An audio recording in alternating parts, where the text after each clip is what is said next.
First news nothing phone 3 గురించి. అయితే nothing phone 3ఏ pro launch అయిన తర్వాత 3 ఏమైందని చెప్పేసి చాలామంది అనుకున్నారు. కాకపోతే ఇప్పుడు ఒక షాకింగ్ న్యూస్ బయటకొచ్చింది. అదేంటి అంటే ఈ మొబైల్ రేట్ అనేది 90,000 పెడతారని చెప్పేసి అయితే తెలుస్తుంది. మొన్న ఈ మధ్య కాల్‌పై యూరోలో ఈ మొబైల్ ప్రైస్ ఎంత ఉంటుంది అని చెప్పాడు. దాని ప్రకారం చూసుకున్నట్టయితే మన ఇండియన్ ప్రైజింగ్‌లో మార్చుకున్నట్టయితే 90,000 ఉంటుందట. దీనిలో మనకు స్నాప్‌డ్రాగన్ 888 ప్రాసెసర్ లేదా మీడియాటెక్ డైమెన్సిటీ 9400 లేదా 9400 ప్లస్ ప్రాసెసర్‌ని వాడతారని చెప్పేసి అయితే తెలుస్తుంది. మరి ఫ్లాగ్‌షిప్ ఫోన్ అని చెప్పేసి 90,000 పెడితే ఇక మరి చాలా ఎక్కువ అయిపోతుంది. దీని బదులు చాలామంది ఐఫోన్కి వెళ్ళిపోతారు. మరి మీరేమనుకుంటున్నారో కింద కామెంట్లో రాయండి. నెక్స్ట్ న్యూస్ వచ్చేసి ఐక్యూ నియో 10 గురించి. ఈసారి మొబైల్ 5500 నిట్స్ బ్రైట్నెస్ తోటి రాబోతున్నట్టు తెలుస్తుంది. ఈ మధ్యకాలంలో మొబైల్ కంపెనీలు బ్రైట్నెస్ని పెంచుకోవడంలో ఎక్కువ ఇంట్రెస్ట్ చూపిస్తున్నాయి కదా. సో అందులో భాగంగా ఐక్యూ వాళ్ళు కూడా ఈ స్టెప్ వేయబోతున్నారు. దీనిలో స్నాప్‌డ్రాగన్ 8s Gen 4 ప్రాసెసర్ని యూస్ చేయబోతున్నట్టు తెలుస్తుంది. 7,000 mAh బ్యాటరీతో పాటు 120 వాట్స్ ఫాస్ట్ ఛార్జర్ ఉండబోతుంది. LPDDR5X RAM, UFS 4.1 storage type తోటి దీన్ని తీసుకొని రాబోతున్నారు. జనరల్గా ఐక్యూ మొబైల్స్ అన్న వెంటనే మన గేమింగ్ పర్ఫార్మెన్స్ అనేది బాగుంటుంది, మొబైల్ పర్ఫార్మెన్స్ బాగుంటుంది. దీంతో పాటే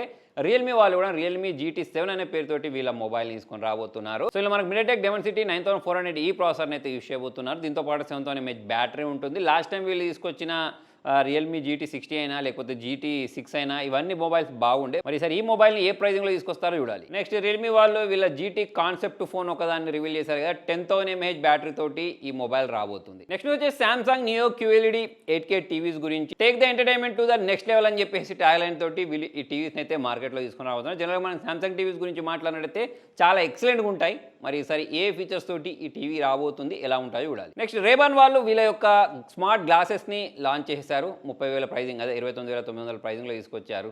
హే మెటా అన్న వెంటనే యాక్టివేట్ అయిపోద్ది. మనం వాయిస్ కమాండ్ తోటే కాల్ చేయడం, వీడియో కాల్స్ చేయడం, మెసేజ్లను చదివించడం ఇవన్నీ చేయొచ్చు. నెక్స్ట్ వచ్చేసి ఐఫోన్ 17 Pro Max గురించి. దీనికి సంబంధించిన లీక్స్ అనేవి ఇంటర్నెట్లో కనిపిస్తున్నాయి. ఈ మొబైల్ అనేది ఈసారి లాస్ట్ టైంతో పోల్చుకున్నట్టయితే ఒక 5 నుంచి 10,000 ఎక్కువ ప్రైజింగ్లోనే రాబోతున్నట్టు తెలుస్తుంది. జనరల్గా ఐఫోన్స్ అంటే రేట్స్ అనేవి ఎక్కువనే ఉంటాయి. మరి ఈసారి ఇంకా ఎక్కువ రేట్లో రాబోతున్నాయి. నెక్స్ట్ వివో వాళ్ళు వివో X200 FE అనే పేరుతోటి వీళ్ళ మొబైల్ని 6,500 mAh బ్యాటరీ తోటి ఇండియన్ మార్కెట్లోకి తీసుకొని రాబోతున్నారు. లాస్ట్ టైం వీళ్ళు తీసుకొచ్చిన X200 Pro అనేది చాలా ఎక్సలెంట్గా ఉండే. మరి ఈ మంత్లో లాంచ్ అయిపోయే ఈ మొబైల్ ఎలా ఉంటుందో చూడాలి. సో ఫ్రెండ్స్, ఇలానే ఎవ్రీడే నేను ఒక టాప్ 5 టెక్ న్యూస్ని కలెక్ట్ చేసి మీ ముందు ప్రజెంట్ చేస్తూ ఉంటాను. మరి మీకు ఈ టెక్ న్యూస్లో ఏ న్యూస్ బాగా నచ్చింది కింద కామెంట్లో రాయండి. Thank you.